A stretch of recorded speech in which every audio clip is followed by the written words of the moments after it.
Welcome to today's Explainer. We're going to be unpacking something incredibly fascinating today, taking a look straight inside the minds of people who play video games.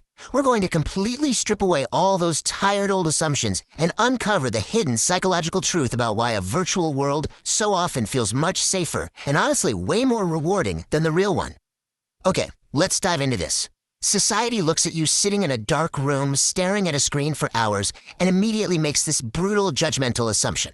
I mean, you've heard it all before, right? They look at the screen and literally tell you that you're wasting your life. They call you lazy, they call you isolated, they accuse you of being addicted to escaping reality. They might even tell you to just go ahead and pause a multiplayer game, completely clueless to the fact that you actually can't do that.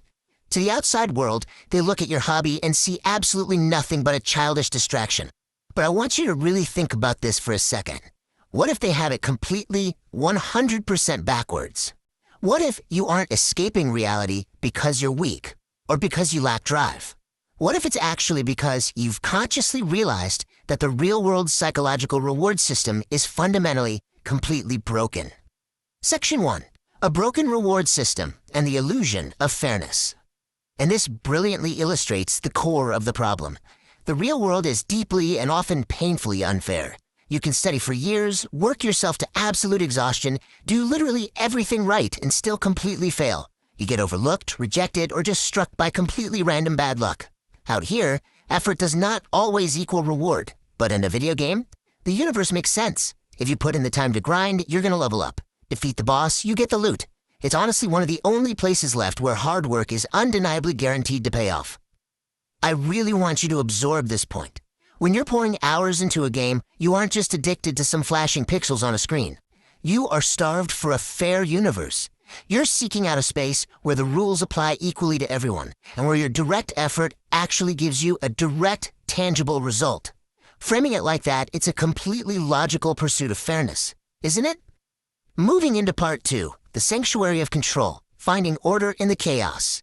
So, the crucial point is this psychological concept, the need for autonomy. For highly analytical and sensitive minds, the real world is terrifyingly unpredictable. Think about it. You absolutely cannot control the economy. You can't control the people around you. You certainly can't control the endless daily chaos of the news cycle. And this chronic lack of control creates a low-level, constant hum of anxiety in the background of your brain. Deep down, you are desperately seeking autonomy. Because when you pick up a controller, you aren't just passively shutting your brain off. You are actively taking back control. Inside the game, the rules are perfectly clear. The boundaries are firmly set. Even if the game itself is super chaotic, it's a predictable chaos. You know exactly what you need to do to survive. For those few hours, you step out of being a helpless passenger in a broken world, and you become the architect of your own fate. It really is a true sanctuary. Which brings us to part 3, the silent mind, escaping the inner critic. If you're someone who overthinks, you know exactly what this feels like. Your mind is a loud, incredibly exhausting place. Your inner critic never, ever shuts up. It's constantly analyzing every conversation, worrying about tomorrow, regretting yesterday. It is just so draining to live with a constantly active, critical inner voice. Now, what's really interesting about this is the actual neuroscience behind how we fix that exhaustion. It's fascinating.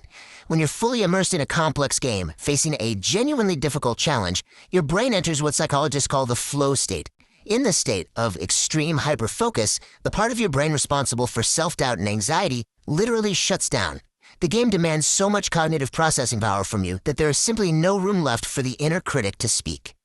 Let this sink in for just a moment. You don't play games just to feel entertained. You play games to experience the absolute luxury of a quiet mind.